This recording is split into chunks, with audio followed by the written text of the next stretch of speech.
This is really interesting stuff. I give a month's worth of Diet Cokes to calculate the origin point. How many of these asteroids did you destroy? 137 in all. I'd pounded them into space dust except for that fragment. I did what you people asked me to do. I may have superpowers, but I'm not a mind reader. I'm sorry. I didn't mean to be critical. Those astropaths need to be cleared. You're running out of time. You did a terrific job as usual. I'm sorry, Professor Thorne. I haven't been myself lately. Big date tonight.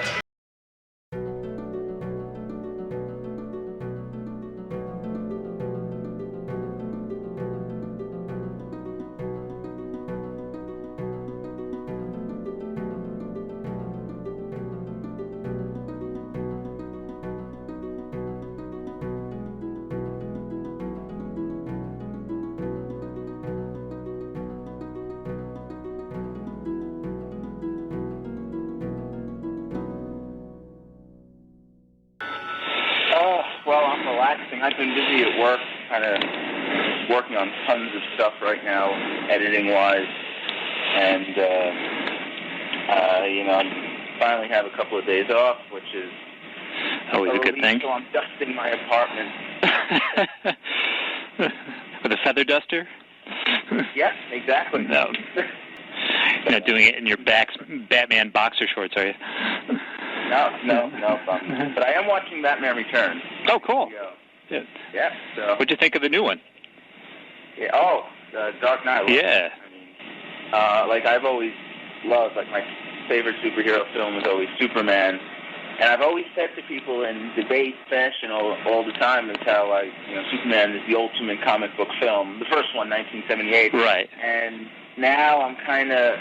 I still appreciate what that film did, and I think it was monumental, but I think for this generation, The Dark Knight has kind of become that. So it was a little disappointing that it was that good because, Superman has always been my number one, and it still is my number one, but The Dark Knight, I think, for most people, it's the new ultimate superhero movie. But no, I don't have any complaints about it.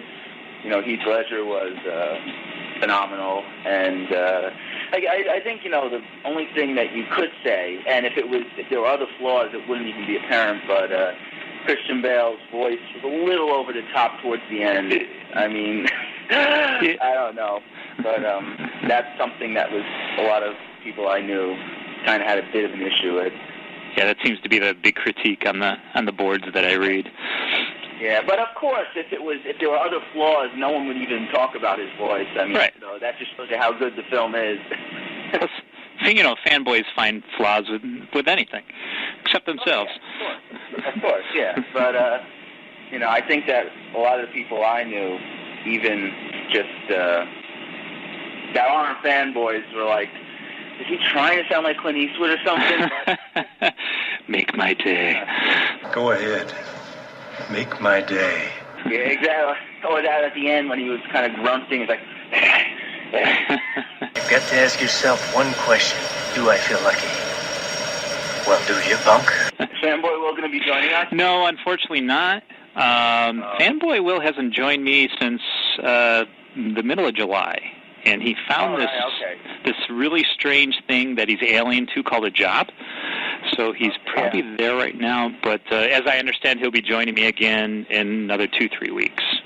So that would be good. Tell him I send my regards because I actually met him, I think, at one of the Comic-Cons. Oh, really? Yeah. Do tell. I think I met him and his girlfriend. Yep, Patty. A year or so ago. Yep. Oh, yeah, no. Those were good days, I used to bring Katie around in the costume, and it was always a very humbling experience because everyone would give her all the attention, and I just kind of sit there, as like her glorified bodyguard, and no one. Obviously, I'm not a standout kind of person, so they see her in the costume, and we had a couple of flyers, and I'd just be the one to kind of hand out the flyer, but no one ever, paid any attention to me. So I always thought, whenever I wanted to have kind of humbling experience, it would be taking her around because she would always get the attention. Well, it's like, it's like fanboy radar. Boop, boop, boop, boop, boop. Okay, they see you. Okay, yeah. boop, boop. Oh, girl. You. We used to go, Katie and I mean, we haven't done it in a while, But we did in the New York area a couple of Comic-Cons. I mean, you see the pictures of her, and that was a way of promoting the film. And it would always be funny when what I would do is go around the bootleg DVD tables and see our film there in bootleg form, which is probably going to be the way, because I don't have a copy of my own film, so I'm going to probably buy one. Can I have my own film? You know, like I always ask them how much it is, and they kind of just don't even pay attention to me. You know, like $10 or whatever. And then when she gets there, like I bring her around, and they're like, "Oh, it's you!" And then they're like, "Are you selling our film?" And she's like, "No, we were giving it away." It's, you know, so yeah. Obviously, it's a little bit of it. But you know, to be honest with you, I mean, I can't sell it legally, especially with all the nonsense that went on with our film. So if someone's making money off it, as long as it's getting our work out there, you know, so be it. Now, what kind of nonsense? Did you get some cease and desist from the WB? Well, it was nothing that we didn't ask for. I don't know how aware you are of, like, the format of our film, but when I made the film, I went to family friend and kind of like my mentor, Gary Girani, who is a professional screenwriter. I mean, he wrote the film Pumpkinhead, which I'm sure some of your listeners are aware of, and he also wrote the Roger Corman film version of Vampirella, so he knew what he was doing. Obviously, that's why I went to him, and I had submitted some drafts for his opinion, and it was pretty bad, actually. I was getting a little too into the whole comic book angle, and we didn't have enough of a human story, and I take responsibility for that. I was just a little film student at the time who wanted to blow things up. But he really, you know, set me straight, and we had, I thought, a good story. And as a little, I guess, experiment, he treated the film, because it was a half hour, it was we kind of treated it like it was a backdoor pilot, if you will. You know, think about how, like, that Knight Rider TV movie, they were kind of saying, well, what if it was a TV series? And yikes. In an experimental way, just to see how it would work, he kind of did all, like, the writing that would constitute, like, if you were going to pitch a TV series to a network, such as, like, a Bible and stuff. That's all, you know, television talk for, you know, what the proposal they put together. Because in the film, you put a treatment together and a screenplay with the TV series, usually it's the Bible and, like, the scriptural pilot. In our case, what we did basically was film the pilot, put it on DVD that we made. I mean, we made, like 400 or 500 in my basement. And on that DVD, along with the film and some little, you know, DVD extras, was the paperwork in, like, a video slideshow kind of format. So it was like, as Gary put it, one-stop shopping for a TV series. Again, this is all kind of a experimental thing just to see how this would work if we had an original property, or if he had an original property, he wanted to kind of film something as a concept, which, you know, is something that's been going on now. Mm-hmm, right. But we had all the paperwork and stuff in, like, a flashy video format on this DVD. Now, like I said, we had about 400 made, and Gary knew, you know, he knows a lot of people out here. I mean, he's been in business for, you know, decades. We kind of just gave him to everyone. That's why I don't have a copy anymore, because it was like whoever was on our radar that could potentially help us, even in our own careers, or, you know, in terms of getting this actual Supergirl series made, we just gave it to them, and I think I gave my last copy to Helen Slater at a Comic-Con, so I figured that was worth it. But, wow, how'd that go?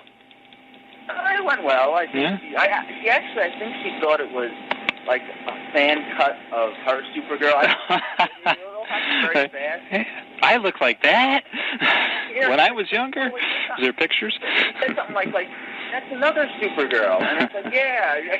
I don't know. It was funny because I mean, I'm a big fan actually of the '84 Supergirl film. I mean, it had its flaws. It had its moments, right. Yeah, but you know, but also I kind of had to, like, before I gave it to her, like when I knew she was going to be at this event, I had to go through our DVD and, like, the interviews and stuff, and just make sure nobody said anything slamming the film, because that would be kind of insulting. But no, I mean, I always enjoyed it, and I think pretty much everyone involved enjoyed it, and she actually signed a Supergirl poster, which I'm looking at right now, hanging in my apartment. So, that was a worthy trade. My film, which I kind of had memorized by heart, signed poster. But back to the whole nonsense angle. But we, like I said, we had 400 copies made, and it got to everyone. People that we don't, people who probably didn't even watch it. People who did watch it, I happen to know for a fact that Bryan Singer watched it and enjoyed it. I don't think he had any, long discussions about the morality playing it or anything, but I do know that he enjoyed it for what it was. And, we kind of surrounded him from, people that we knew that knew him, so, he couldn't avoid it after a while, I think. So, well, for anything, I enjoyed Superman Returns for what it was, so... Yeah. All right, yeah, but, I remember saying to one of my friends, you think he'll watch the film? I said, well, I saw his film, it's only fair. Right. That was kind of special, that he got to see it, but, going back to what Warner Brothers did was, we gave it to, Gary has a friend who's a director, well-respected, but I think he might not want to be mentioned in this kind of what happened with this, but he enjoyed our film, and he gave it to somebody who worked at Warner Brothers in charge of, I think he's a liaison between DC and Warner Brothers, and developed their characters for whatever. And apparently him and Gary were both mutual friends of this guy, so this director, who will continue to remain nameless, gave it to this person, and apparently, I don't know, this story becomes twice removed from other people. I don't know exactly the details of it, but they got it. And for a while there, I was thinking, I was naive, I was a kid, but maybe they'll make our film, make our show, or whatever, but after a while, somehow it got to the legal department, I think, and the box itself, it looks like a legitimate box of a movie. So our director friend got a very angry phone call from somebody, a lawyer, I think, at Warner Brothers. And in turn, Gary got a phone call basically saying nothing more than stop.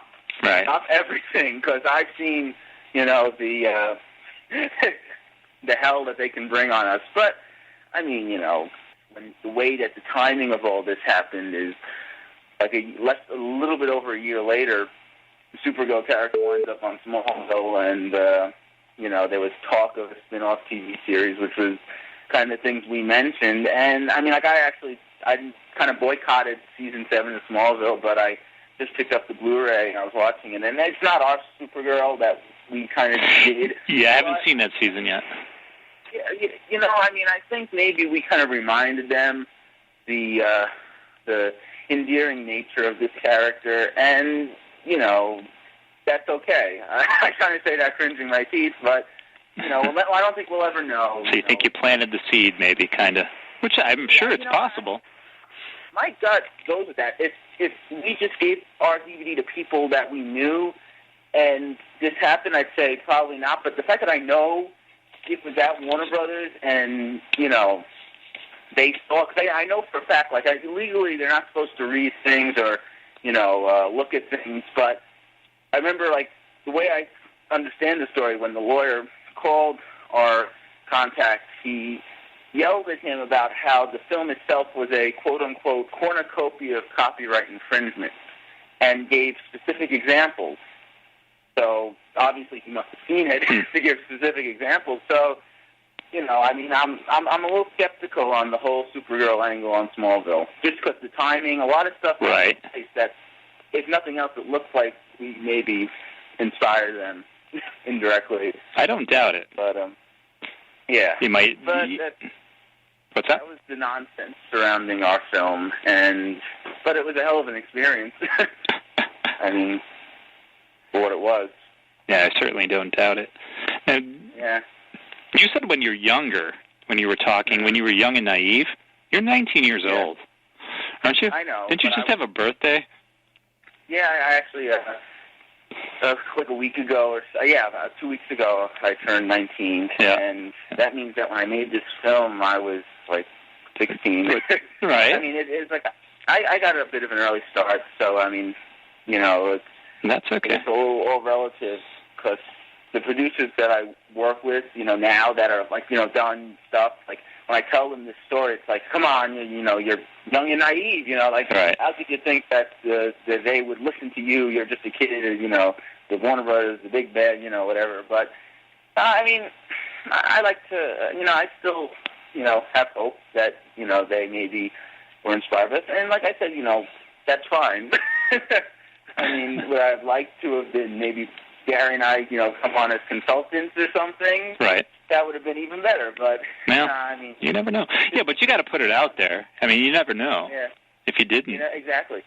That's what I mean. Gary's like I said, Gary's been in this business for a lot longer than I have.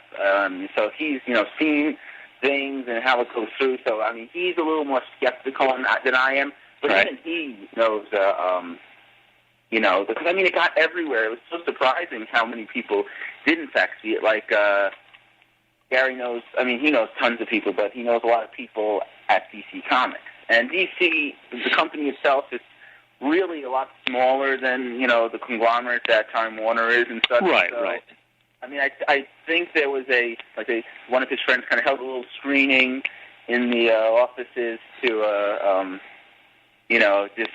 And I mean, I actually gave a copy personally to Paul Levitz, and he didn't seem. I mean, he wasn't necessarily warm and fuzzy to the whole idea, but I think he understood where we were coming from. Young artists trying to put their 2 cents out there. And hey, I've made like 3 or 4 short films right now that have gone to festivals and whatever, and nothing has gotten the kind of attention that film, the Supergirl film, did. So. Right.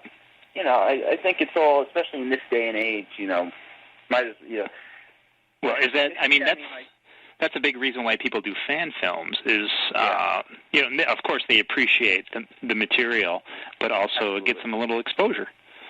Yeah, and I mean, the hard thing is that's why we do it. But a lot like the issue I'm trying to have now is when I was trying to finance a sequel, because I mean it's when I was right now our Coach 2, as we like to call it, is kind of dead because I'll just say you'll see it when you see Bryan Singer's Superman Returns sequel, because it's difficult to kind of ask people for money to finance a film when there's literally absolutely no return except having that kind of warm fuzzy feeling inside that you contributed to the comic book mythology of and I mean, the people out here that are putting, signing checks for independent films really don't want to hear about that. So, one thing I just want to kind of get out there is just, because it's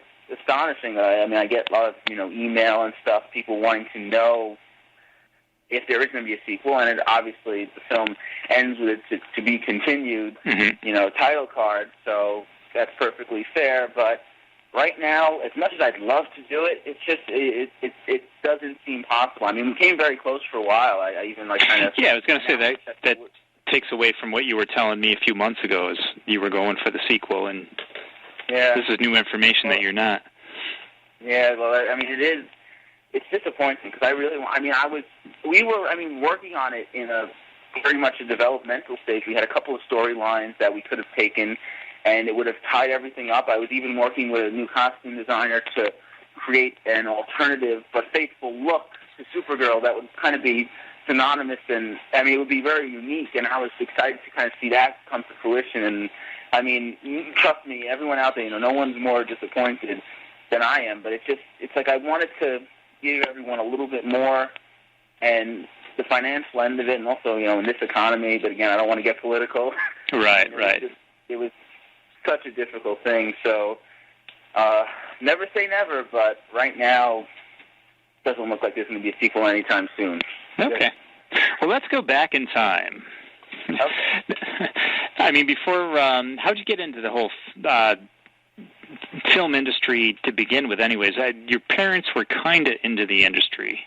to star with? Well, I mean, the entree to the film industry for me was always Gary Durrani, who's a family friend because like I said, he wrote Pumpkinhead, and right. I mean, he lived out here. I remember when I grew up in Staten Island, New York, and when he used to come to visit because he's from that area too. Like he'd obviously visit with my family because my dad has known him like since high school, and so he was always an interesting guy because he had like when I remember coming out to California and I was I must have been like 6 or like 5 or 6, and I remember seeing his apartment, and he's got a lot of collectibles, and he's got the Martian head from This Island Earth in his apartment, and a couple of Creatures of Black Lagoons, and I mean, I'm just a kid, and I'm completely mesmerized by it. And my dad, I mean, he's a musician, and I mean, he's always had an appreciation for kind of the arts in general. So I was raised very much that way. My mom also was kind of an artistic person too, and it just so it kind of all rubbed off on me. And especially obviously Gary's influence, being in the business and seeing his success and all that stuff. I mean, it kind of like I said, in a way, just kind of made me who I am. And I think it was. I mean, I was always as a kid concerned because nothing serious, because obviously, when you're in elementary school and stuff, they tell you you're going to be a lawyer or a doctor. Mm-hmm. The school plays and stuff are only for mild amusement. But, that's the kind of stuff that I enjoyed. And I think after a while, and especially, since the 21st century with internet and everything, mm-hmm. the whole world of, being able to do this stuff opened up drastically, just like right in the nick of time for me, because, I remember when I was entering high school, I think it was, and I went to New York Film Academy for a high school. It was like a filmmaking workshop, and it was like everyone there. Like, it was like the whole filmmaking world was expanding exponentially. I mean, even since then, which was like 2003 or 2004 to now, it's incredible. And I think that was the time when I really realized, all right, I can make a career out of this. And since then, I've kind of run with it. I mean, I went back to New York Film Academy, took more advanced classes, and proceeded to, do the Supergirl film, which, my the first student film I did actually was a fan film, believe it or not. It was a James Bond fan film shot in a 60mm film, uh-huh. and no one will ever see it. Oh. Because it was, I remember, it was, this is kind of started my fascination with fan films. It's like, were you 5 then? Did you do it when you were 5? No, I was 14. Oh, okay. But no, when I did, it was kind of like I wanted to do a character that was like James Bond, and I was working with the writing teacher, and obviously I was a kid, and I was, hyper and nuts and everything, and I was, like I was telling him, I wanted this character to be just like James Bond. And I said, then why don't you just make him James Bond? And I said, what, I think I will. Right. And so I used the James Bond music, and, I had the little gun barrel opening, and I had my friend who just so happened to be lucky enough to own a white tuxedo playing James Bond, and it was all silent. And it was, looking back now, it was ridiculous. But that was that was when I realized, what fan films were, because after I did the film, I kind of wanted to show people. Again, I was a kid, and I was naive. Yeah. But, I online, which was what everyone was talking about, put your films online, because that was the latest craze, I found, I think it was fanfilms.net, that's the force.net is the... That's two different websites. Okay, the force.net. I think it was the force.net. It was all the Star Wars films. And yep, that's probably force.net. Correct. Yeah, and I came across that website, and there was like one James Bond film, and I think I might have had second thoughts about actually posting my film up because I was a little humbled by the quality of some of them. Yeah. But that's when I realized that. You know what you do? Your first major motion picture, you put it as an Easter egg on your DVD. If DVDs are still around then. I might have to do that because that's actually a good idea, because that's one film I do have like one video copy of left, and I'm kind of preserving that no one can see it. But that would be fun. Yeah. But going back, to my story back then is, I saw there were a lot of Star Wars fan films, obviously a lot of Batman fan films. I remember seeing Dead End for the first time and it blowing my mind. Yeah, that's one of the biggies. What it was just completely phenomenal, and that's when I realized, hey, this is respected. Because I remember when I was in film school, it was like, I was cheating. It was literally because everyone was having these original ideas and everything, and I had a James Bond film. Anyone could do that. It's cheating. So, but to see that audience there was really comforting for me. So that's when I kind of, at this time I was still 14, I wanted to do a Superman fan film, because I said, no one really done that many memorable Superman fan films. There was obviously The World's Finest, which was another one by, what's his name, that I really enjoyed too. I wanted to do what... Sandy Collier? Yeah, Sandy Collier did that one. And the one thing, it was the fact that there was no Superman movie being made, and I thought maybe, I could lend my, put my piece of the pie into the whole mix, because, like I was saying earlier, the film that really inspired me as a kid was, the Donner Superman film. And it was, I was even, when I was 3 or whatever, the first time I saw it, I was completely, captivated by the whole experience. And, to this day, that's like when everyone says, what film inspired you to become a filmmaker, it was that film. And, I've written countless, blogs and stuff about it, so, it doesn't get old. And, I could watch it today, and it'll be the same time when I watched it when I was 3. Yeah, it's kind of like The Wizard of Oz. I don't think it ever outdates itself. Mm-hmm. Yeah, you're absolutely right. And, that was the kind of thing, and that's why I wanted to do a Superman fan film, because, I wanted to be able to do my film. And one thing that's always been big for me in filmmaking in general is just the music and the score. And that's one of the fun part I had with my, the James Bond fan film I did that was, student films. So when it really became a James Bond film was when you had that music. Mm-hmm. And I did it in, every chance I could. And, that's really when, you kind of get that tingly feeling inside. So, I just wanted to have a movie where I could play the Superman music, and just, that was the kind of thing. But, right as I was just thinking about this in my mind was when they announced Superman Returns. Mm-hmm. And it was kind of a, killjoy. I was like, man, now they're doing, what's the point? Why bother? And then I remembered, because I think it was on TBS or something, Supergirl was on, and I was like, maybe. And I was thinking about that, and I said to Gary, I remember telling Gary, he's like, what would you think of that? Because he's always been a huge Supergirl fan. He was the one who actually introduced me to Supergirl when I was just a kid. When I first went to his apartment, he has a portrait, a beautiful portrait of Helen Slater in his bedroom, and it's really and that was I never saw it. It was a blonde as Superman. So I remember him kind of explaining the history of Supergirl to me, and that kind of, seeing Supergirl on TV kind of reminded me of that. And I said, maybe I don't think there was literally any Supergirl fan films when I first had this idea back in 2004. And they said, we could really stand out with this.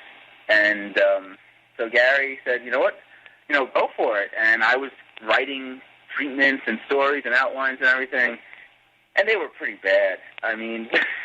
To be completely honest, I remember they were really awful. And then I went back to New York Film Academy. This time I was in Los Angeles, and that's where obviously Gary lived, and we were meeting a lot and talking about this project and working on another student project that I was doing. And he kind of said, well, if you want to do Supergirl right, just do a simple story, Supergirl going on a date and the issues good advice. That. Yep. Yeah, exactly. And like I said, and this is a common film student problem that we've all had. It's just we want to blow things up. We want all the icing. Yeah. Not enough the cake. You want to do everything at once too, which is where a lot of fan films fail. Yeah, that's the truth, and that's why I can only credit Gary with that, because he was the one that just I mean, he said that that's what the story should be, and he basically kind of, in a matter of no time, I remember it being like a day or so, he just put a screenplay together. And it was incredible because when I first read it, I was completely overwhelmed. Because it was just, there were so many things that he was doing that I was afraid to do because, like, I knew what I had. And I was kind of keeping it in the confines of what I could do. But he wasn't doing it, like, he wasn't expanding those confines that much. But because he stayed, relatively within like a low budget kind of thing, and whenever I tell people this story, he kind of cringes because that kind of makes him sound like a screenwriter I made so ambitious. But he didn't make it ambitious. You work in your confines of your what you have, your resources. Yeah. So he kind of brought me out of my comfort zone just enough to make a quality film, and that's really all he did. But it was really great that we had that, because after a while of the initial shock of saying, all right, how am I going to get a TV studio? How am I going to do this? How am I going to do that? It really was just, kind of believing. And thankfully, I'll tell you, the real telltale that made this film come together was when I met up with the people from, Random FX.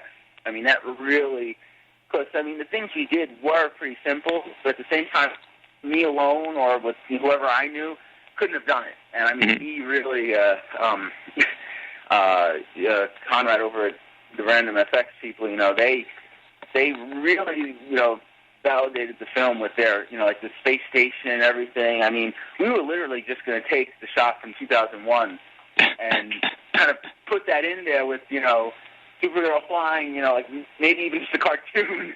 And, he kind of put together a 3D little thing, and it was, really, I remember when I used to be so excited when I get his FedEx, stuff in the mail of the video files, because it was just so, it was like, right, that's really when it came together, and that was kind of going at the same time. And when we started filming, we actually had another actress. We had like 4 or 5 different girls. That's one of my big questions. That whole story. Yeah, well, that was one of the things where I was working within a high school environment, and I always like to think I was a little bit more mature than everyone else. And kids at that age aren't going to commit to something. And the problem is we had the costume tailor-made to one of the actresses, and obviously when she didn't continue, we were in a bit of a bind because they were kind of expensive. So not only were the prerequisites to have, blonde hair or blue eyes or whatever, but we had to fit in the costume. She can't be 500 pounds?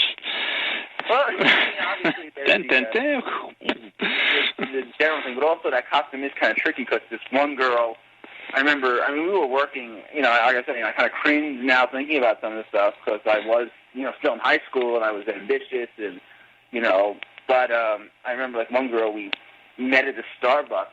And I asked her to try it. I had the costume in a bag. I said, "You want to just try it on?" He just walked up to her. Hey. No. We were meeting. Oh, okay. Thinking about it, and she went to the bathroom in the Starbucks and did not let herself out for several minutes because she was, I guess, a little insecure, and she never did come out with the costume on. I'm sure, though, now thinking back, that probably would have been equally as humiliating as it not fitting in a private setting as just being in a Starbucks dressed as a girl. But, so that was one of the actresses that was for a temporary time. And then we actually started filming with another actress who, we had a couple of scenes done, and she kind of bailed out on us. And, that was actually a little devastating because, but in retrospect, that was probably the best thing that happened to the film because at that point forward, Katie kind of came into the mix. Like, everything from that point over, we were going at, like, full speed ahead. And at the other time, we were kind of crawling. And now, when Katie came along, she really just, she was enthusiastic as hell. She wanted to make it as good as we did. And so it was like she was almost, we didn't have to sell her. She was sold completely, and that was a relief because usually, as a director, obviously our responsibility to keep the energy up on set and, just, make sure that everyone is enthusiastic and excited. Right. And she made my job a lot easier because she was always enthusiastic and excited. And like I said, from that point on, we really were going, 200 miles an hour towards the finish line. And, like that, we cast Katie in April, and I had been working on the film since the April before. So for a year, we were doing stuff that never even came to, to the screen. And from like April till July, the beginning of July, we got it all done in that time period. So, that was, thankfully she came into the mix. And, I think, we got a lot of criticisms at first about the color of her hair. Oh, jeez. Yep. Yeah, she's a redhead. Blonde. Yeah, well, strawberry blonde. That's the way I kind of... Oh, really? Okay. I call...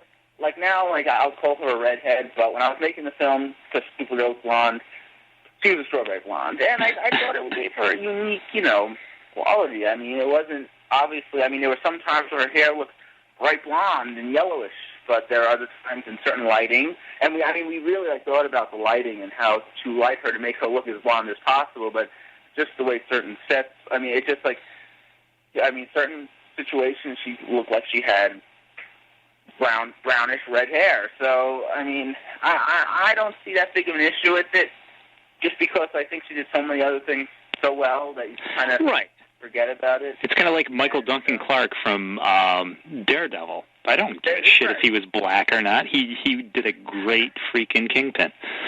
Exactly. So, that's the way I feel. Obviously, I think like you referenced earlier, fanboys just live to complain. So exactly. But I think in the end we got away with it, and a lot of people, she was obviously the shining point. She really, anyone that sees the film. Gary and I, just when we were looking at it, just knew that she was so endearing, and like her and Josh, and like that scene, the date scene, which was kind of the make or break scene for the film. It really just, it worked so well because it was so endearing and sweet and genuine. Mm-hmm. Therefore, I think the whole film works. Yeah, exactly. Next question. Well, I think it took, I don't know if it's a half-ass compliment. It's very 90210, which is very much what Smallville is.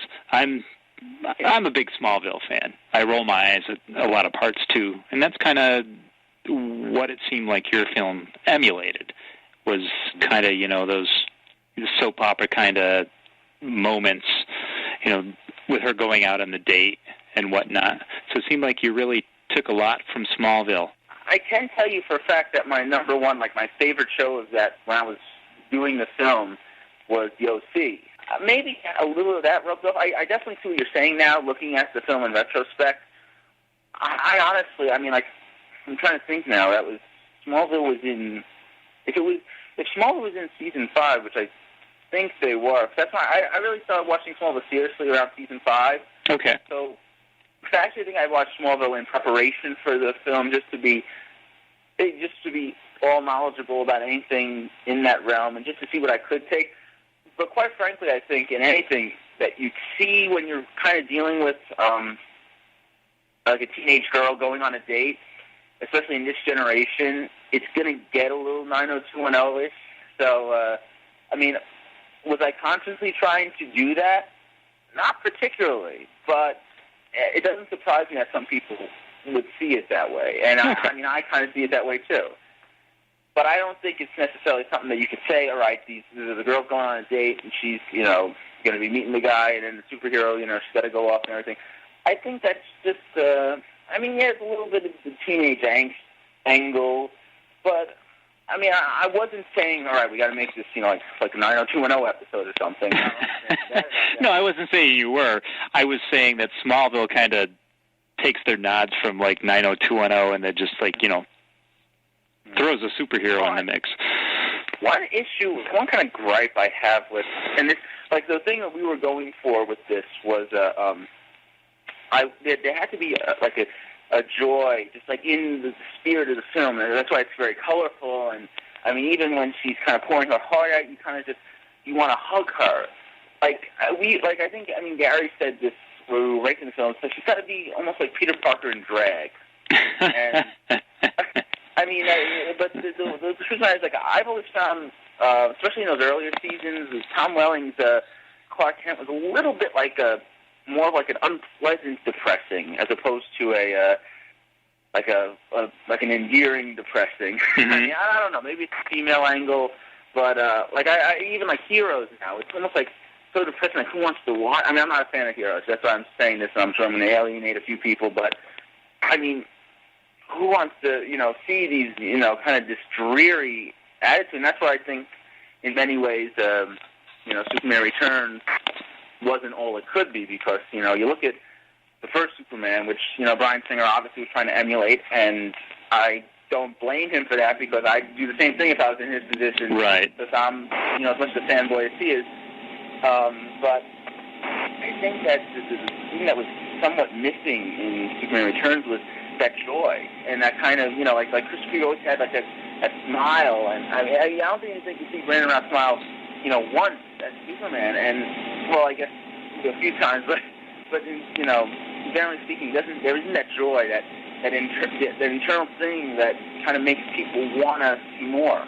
Yeah. And I mean, like, you also, if you look at like Superman 4, at that scene where he stops the subway, and they kind of take that line from the first one, where it's like, our subway systems are still the safest, the most convenient way to travel. And even though he said that, I think he was aware at that point that the film was going to be shit. So I don't think really his part at that point didn't sound like it was in it, and it rubs off. And you can tell, when he did it the first time, 10 years earlier, well, like 8 or 10 years earlier, it's like, there was joy. With triple the budget and a better director, right? Well, I mean, obviously that doesn't hurt, but I think all that stuff was wearing on the whole cast of that film and crew, probably. The fact that it was, so many issues they had to contend with, and that's why it never really took off, even though there are so many moments where it could have, maybe, but that's why I think, there's got to be a joy, and I don't remember what the question was, but, just going back to anything like 90210 and kind of stuff, and even if, like, Supergirl loses the guy in the end, I actually, so I went to, it was a screening of the film, I think it was at someone's house or something, but they were watching it just by chance, and, I mean, because they knew me, obviously, but at one point at the end, when Rick Malvern, which we changed the name, we know it used to be Dick, but it didn't sound very modern, so it's Dick Malvern, and I don't know, but I remember that was being something that we changed early on, and that was, Gary and I had a bit of a quarrel about that, just because he's like, that would be like saying, Dick Grayson is Rick Grayson, and I said, well, I don't know, it sounds rolled off the tongue a little better in the 21st century to, now looking back, it probably could go either way, but going back to just, I was at the end where he kind of leaves her there, someone just really shouted out, like, that jerk, and, that's the kind of, response is, I mean, it was kind of like a spirited thing, even though, obviously she's upset, but, it gets people to kind of jump up and, say something about it, as opposed to like Smallville or like Heroes, where I feel just kind of like, I don't want to, this is so sad, I mean, or like, you're, like, it's like the friend that everyone has that's such a downer, it's like no one wants to hang out with them. Uh-huh. I mean, that's the kind of opinion I have about some of these shows now, like Smallville, or earlier Smallville. I think now it's become a lot better, but, earlier on I had my issues with it, and that was one of the main issues I had with it, but now it's kind of done a better job. But, I mean, I don't like to think that Katie was a depressing Supergirl. She was a gangster Supergirl, obviously, but... yeah, she was a typical teenager. Yeah, exactly. Yeah. And that was what we were going for. So if that's what comes across, good. I don't know if it's 90210 or Boasty or Smallville or whatever other city that you want to call it. But, yeah. So you weren't necessarily trying to emulate anything. You were trying to make your own animal, is what you're saying. Yeah, pretty much. Right. I mean, obviously we wanted there to be some elements, evocative elements from other things that people have seen, but pretty much it was kind of our own, whatever. Yeah. And she's kind of the anti-Clark Kent, because she's like Supergirl trying to move into an identity, and Clark Kent's kind of an identity. You know, he's moving towards his destiny or whatnot. No, you're absolutely right there, because, you know, it's even mentioned in the script. It's like kind of like a script note for the actress. It's like, you know, while Clark Kent masquerades as, you know, Clark Kent, Superman masquerades as Clark Kent. Right. It's really very much, you know, a lot of Supergirl's insecurities are only just magnified by, you know, Linda Lee character, and they're real. It's not an act at all, and that's why even like the scene where she crumbles the paper and turns to dust, and no, it's not cocaine, it's dust. I mean, a lot of things I didn't think about that. Yeah, well, honestly, I've honestly gotten questions like, is that blow she's doing in the classroom? Yeah, you can make cocaine out of paper. Well, you know, but that, you know, she's just a misfit teenage superhero. Right. That's why it's Confessions of a Teenage Supergirl. Yeah, and it played off well. So yeah, I got a really stupid question for you. I don't know how much time you have. I'm almost done, but this is kind of silly. Did you or Gary take a nod from Point Break? The scene with the cartoon characters, you know, Popeye and Fred Flintstone there, it reminded me of the scene of the ex-presidents when they broke into the bank. Do you know if Gary took anything from that, or was that a conscious thing? I understand what you're saying. Yeah. And, but no. It's a long story, but I'll try to give you the... Okay, give me the cliff notes. The Officer Frank character was based on someone I've never heard of, but when Gary was a child, he used to watch this kind of cartoon character host, kind of like a Captain Kangaroo, except his name. Yeah, we had the same guy around here. His name was Ranger Bob. So I understand what you're saying. Okay, so it's that type of guy. That's who Jimmy was portraying as Officer Frank McDonald. Right. Now, where the cartoon characters come into play is he was supposed to be this character, supposed to introduce these cartoon characters back in the past. So it made sense for them to wear the cartoon mask. Now, the story behind the mask was we originally had the Popeye mask. That was something that was,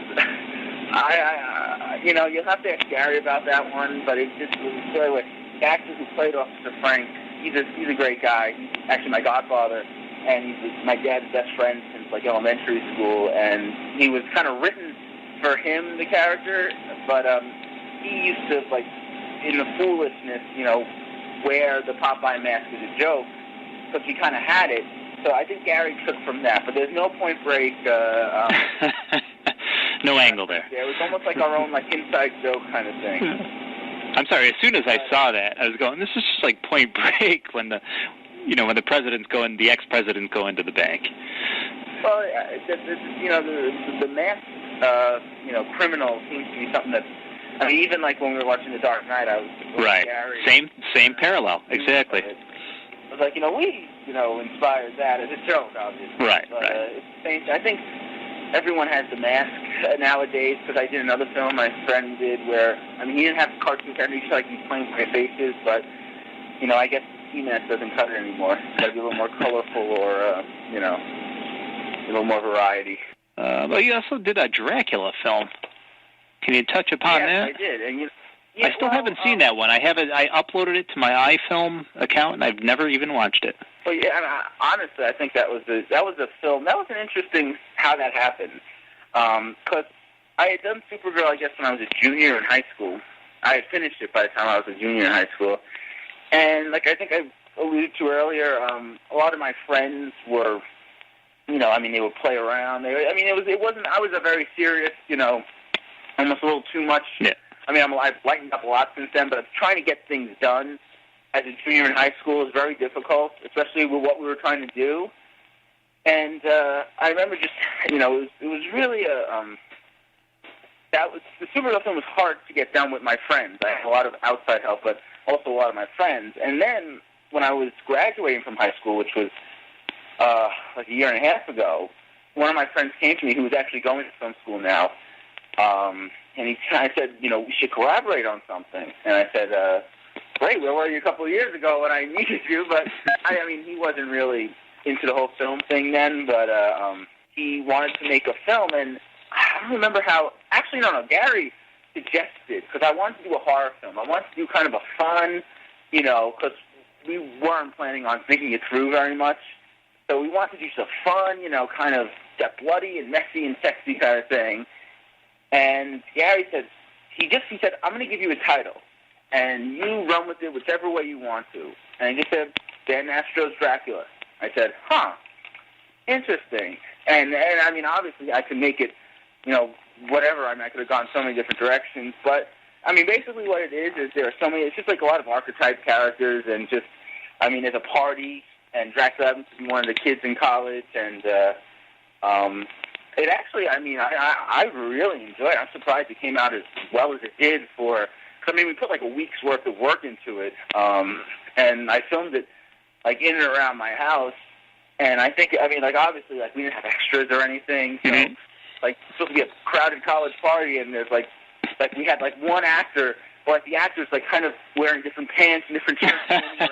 Yeah, I noticed that in the scene, in the college scene when you did the Supergirl film, when there's, like, 4 people, and you, like, put the camera in close so you couldn't see the rest of the room. That's the second time we shot that scene, because the first time it was even more bare, and it didn't work out. Right? That's another story for another day. But, I mean, it's finding extras when everyone's working for free and for the work, like to have the footage. I mean, you're not going to get many extras doing that because they're not going to be judged on their acting ability by standing in the background. So that's why we had to be a little creative, and that's why I think we got one master shot of Katie walking to the college where there were people walking around, and we kind of got that one day, and kind of got the other stuff another day, and then we kind of mixed and matched, and the wonders of movie making. But definitely check out Dracula film because it's a little more fast-paced and stuff. And you'll also notice probably if you wouldn't have noticed before, especially after this summer, that the music we just lifted from Batman Begins. So okay, cool. It worked like when the film we first put it on the internet, but I think after this summer, because it's pretty much the same theme, it doesn't work as well. Okay. So I have to look into getting a composer maybe to do some original score for that. That's always the hardest part. Well, that's the cool thing. You keep building up your catalog. You keep building up your resume of films. People are going to be looking at them and saying, okay, all right, this guy has made this body of work. And, I don't have a resume or anything, so I'm going to latch onto this guy. I'm going to do some stuff for him. And I think as you go along, you're going to find more and more of that. It's networking, baby. That's actually, kind of the way I've been working. And I'm a very collaborative person. I work with, it's like I don't use people. A lot of student filmmakers do this, and I strongly disapprove. They'll pay actors in food, literally, and tell them to stand in point A, walk to, point B, and that'd be it. But, I work with actors. I want to know what they have in mind for the scene and stuff. And even if they're not getting paid, I treat them that much better because I know that they don't have to be here. Right. And, the big thing right now, and this is something I'm working on right now, and I'm sure it'll interest the fanboys because it is another, well, it's not necessarily super heroine, but it is an original character, and she is a female, and she does fight crime. But I don't like to call her a superheroine because there's nothing super about her, and she's kind of more of an anti-hero. But I'm trying to get a feature done right now with this character that I created called the Black Velvet. And it's a little bit more, very much more mature story than what Confessions of a Teenage Supergirl was, because this character is basically she's an actress living out in Los Angeles. A lot of it's taken from kind of people I've met and, real-life experiences. Well, yeah, you write what you know. Right. Well, actually, I kind of take that back now as I continue into this little, pitch to you about it. Is she's an actress who, to make money, moonlights as a dominatrix. And cool. That's something I don't know, but... well, research, study. Yeah, and but this character, she's just moonlights as a dominatrix, and obviously in that world, sometimes things happen and you're put in dangerous situations, and because of a traumatic experience, she decides to be a dominatrix vigilante and fight crime in a very nasty and dominating way. And it's a feature. I have a treatment written, and we're going to probably be filming like a pilot film kind of thing, which may or may not be released online. Because I mean, this is kind of a little bit. I mean, I want to make it a feature film, but I also would like to channel it out into other things like a graphic novel. It's really very Frank Miller-esque, and I mean, it's not Supergirl by any stretch of the imagination. It's a lot darker and a lot more graphic than Supergirl. Like a naughty Catwoman or something. That's the one problem we're having now in dealing with just the development of the character. Is that we're trying to separate her from Catwoman as best we can. Like, she's not going to run out of whip or bullet or anything, because that's blatant Catwoman. But right. I think this character is interesting, flawed, and I'm sure because there'll be some imagery coming out, and we're going to do like a MySpace page, and I mean, it's gonna fanboys will catch wind of it soon enough. And, can I get some advice on that? Not that I'm anybody. Don't be afraid to be bad. Don't be afraid to not make it PG-13, because I think that's an interesting idea you have. No. You gotta. I mean, if you ever saw a script, I mean, it's like it definitely walks a very fine line. Good. I'll say that. And I'm not. Trust me. It's not PG-13 by any stretch of the imagination. So.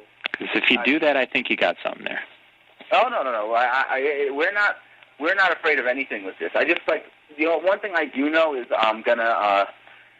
I don't want to alienate the audience, but other than that, I'll put whatever we gotta put. It'll be bad enough. Trust me.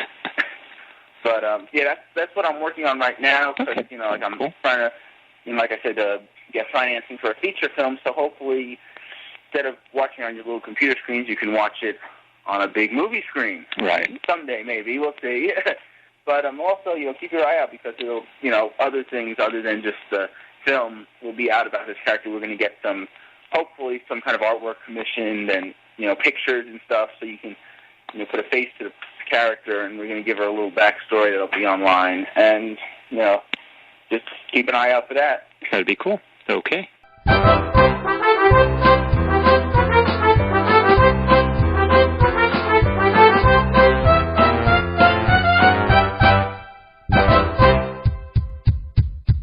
I got some questions for you real quick if you want to knock them off, and then we can part as friends. Okay, they're all kind of like Supergirl-esque questions. Yeah, the first one you're going to know really easy because we already talked about it. Who played the title character in the 1984 Supergirl film? That's an easy one. That's like a warm-up question. All right. Okay, what two people are credited as creating the original Supergirl? I know an answer to this, and I think it's Otto Binder and Jim Mooney, but there has been some controversy as who's been given the official credit, but is that who you had in mind? Well, I have Otto Binder, which is the writer. Binder? Is it Binder? I think it's Binder, yeah. Is it? Okay, and then artist L. Plastino? Oh, no. No, that's wrong. School me. I think. I don't know. I mean, because I remember there being some controversy because we were going to put an actual, like when Superman Returns had just to give the creators credit, is Siegel and Schuster. We kind of didn't do that in our film just because we don't know really who created her. Okay. There's so many different answers to that question, but as far as I know, it's Otto Binder who was the writer and Jim Mooney who was the artist. Well, I guess there was like two different versions. That's my next question. What comic and year did Kira appear? Kara, which one? The original, sorry. Was it 58, I think, or 56 or 58, and it was Superman 250-something. Oh, you're good. Well, you're close. It was 1959. I mean, Jesus Christ, that's close enough. Action Comics 252. 252, okay. Yeah, but she also appeared as a different character before then in Superman 123. Which is kind of weird. Like a dark-haired Superwoman, wasn't it? I think it was like Super Dash Girl. My God, let's see. In Superman 123, Jimmy Olsen uses a magic totem to wish a Supergirl in existence as a companion and aid to Superman. However, the two frequently get in each other's way until she is fatally injured protecting Superman from a Kryptonian or kryptonite meteor. And it goes on, blah, blah, blah, blah, blah. So he was kind of like, Jimmy Olsen was kind of fantasizing about that character, but the actual Kara character didn't happen until Action Comics 252. Yeah, that's the famous, the cover that, great Scott, it's a girl that looks just like right, me. Exactly. Powers, yeah. The famous or infamous cover. Or one of each. The famous and infamous. This one's pretty easy. What writer killed off Supergirl in Crisis on Infinite Earths? Marv Wolfson, right? That is correct. What is the name of Supergirl's original secret identity? Original. Linda Lee Danvers. She was adopted by the Danvers. Right. Originally it was Linda Lee, but you're correct. What actress played Kara in the Superman, the animated series? Oh, that's a tough one. I know this one because I know it's the girl from the Beethoven movies. Yep, and she also played friend. She was on The Nanny, too? Yeah, exactly. You geek. Okay, I don't know the name, but I know who she is. It was Nicole Tom. Nicole Tom. All right. Yeah, There we go. And I knew the face, I knew the voice, but I didn't know the name. Never underestimate the knowledge of the fanboy. Kara is the survivor of... How the hell did I word this? Kara is the survivor of Last Survivor? Of what city? Yeah, exactly. Okay. I was trying to reread my question that I wrote very badly. Okay, what actress plays Kara in the TV series Smallville? There were two, but the current one now is Laura Vandervoot. Oh, really? Who was the other one? I don't remember. I don't remember her name. She was the one. There was a. This is where I kind of suspect that maybe our film inspired them to bring Supergirl back full time because they introduced a Kara from Krypton, like. Like season 2 or 3 or something like that, right? It was the season finale of season 3. Okay. I was watching this. And it was like, but she wasn't Kara from Krypton. She was like a girl that was a meteor freak or something. I don't know, but she was supposed to be like Supergirl, but they just got cold feet or something. That's the way I heard it. But yeah, so there were two Supergirls. But Laura Vandervoot is the current Supergirl right now. The current hottie. Yeah. Okay. Who are Supergirl's parents? Kind of tough. Uhura and Zor-El. Correct. And, I think this is the final one. Who is the alternative version of Kara Zor-El from Parallel World Earth 2? Power Girl? You are good, sir. Thank you. You are good. You are a fanboy. Something that we, thank you. It's a compliment. We were going to do actually a Power Girl film as kind of like you said, an alternate reality. That was going to kind of be our Supergirl 2 kind of thing. Right, right. Again, that was just one of many directions we could have taken it. Yeah. Final question. I don't think Bryan Singer's going to be involved in it, but okay, final question. What would you do if you had the Superman franchise? Put you on the spot. Trust me, this is something that I have really, thought about Gary and I have actually gone back and forth on how you do Superman for the 21st century. And, I mean, that's the big thing. If you have to, whoever does it has to make it Superman for today. Because, Superman Returns, he didn't really do that. And I like Superman Returns because, like I said, I don't blame Bryan Singer for what he did. I know a lot of comic book writers are saying, he ruined Superman. If you were in that position, you'd do the same thing. Because I would too. But it was his mistake to make. Yeah, and it's an interpretation. It's only a movie. But, what I would honestly look to as my main inspiration would have to be probably Birthright. As a starter, if we had to reinvent the character, I have to work off of that. And Mark Waid has said, he wants to see his, story brought to the big screen. I think that was I remember I read it a couple of years ago. I remember it just being a really a right on for this generation. I mean, there will obviously be a couple of things I'd change about it, but no, overall that was definitely, if I was doing it, I'd work from that. And kind of also another thing though is, and this is something that Karen and I both discussed, would be to have an older Superman, a more mature, more of a man. Yep. I mean, I think Christopher Reeve was in his mid mid-20s when he played Superman, and Brandon Routh is in his mid-20s. He looks even younger. So, if they did like a Superman that was like a Kingdom Come kind of thing. Exactly. In fact, I remember Gary shooting me an email with the picture of the Kingdom Come. I never liked that because he looked a little overweight to me in those photographs. It was very much like in the spirit of like what Batman Begins did with Bruce Wayne, right, and those kinds of heroes. And I think that in a world that's dominated by superheroes, you even got like this next wave now that's initiated kind of like by Iron Man, and it was the Dark Knight, which kind of crossed over from that first wave that was the Spider-Man films and the X-Men with Singer, and then kind of this new wave with Iron Man and what they did with the Incredible Hulk. Superman really shouldn't be struggling the way it is. Yeah, so, and he needs to be, especially in these times, if I can throw out my stupid opinion, he needs to be a symbol of shining hope in the Hollywood that's making, that wants to gear towards the angst movies, the dark movies. This should be the movie that shines as hope. Now that the stock market's in the shit, and we're still in the war and whatnot. You're absolutely right, and I agree with you, and a lot of people agree with you. But even like the limited stuff I've seen since kind of working professionally, it's not going to happen that way. They saw the Dark Knight. They saw the Dark Knight making almost. Whatever it's made, like $525 million now. Domestically, right? Yeah, well, domestically, but they're going to make Superman a dark, miserable. There's not going to be like that shining light, which is maybe they'll come to their senses after this kind of knee-jerk reaction. Do I think that a sequel to Superman Returns is what we needed? Not necessarily. No. I think that film works as kind of maybe a way to close the wounds that were set forth by Donner when he was fired, and that and the Donner cut of 2. Maybe that kind of brought closure to that world, because Superman 4 certainly didn't do it appropriately. But maybe we could just do our I'm saying we just in terms of like the general the society, I guess.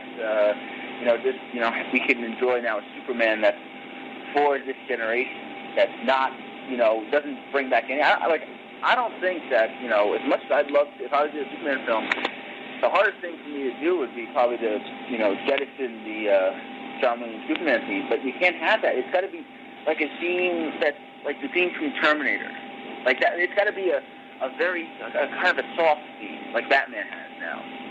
I mean, Danny Elfman's Batman theme was great. So was Batman Forever theme.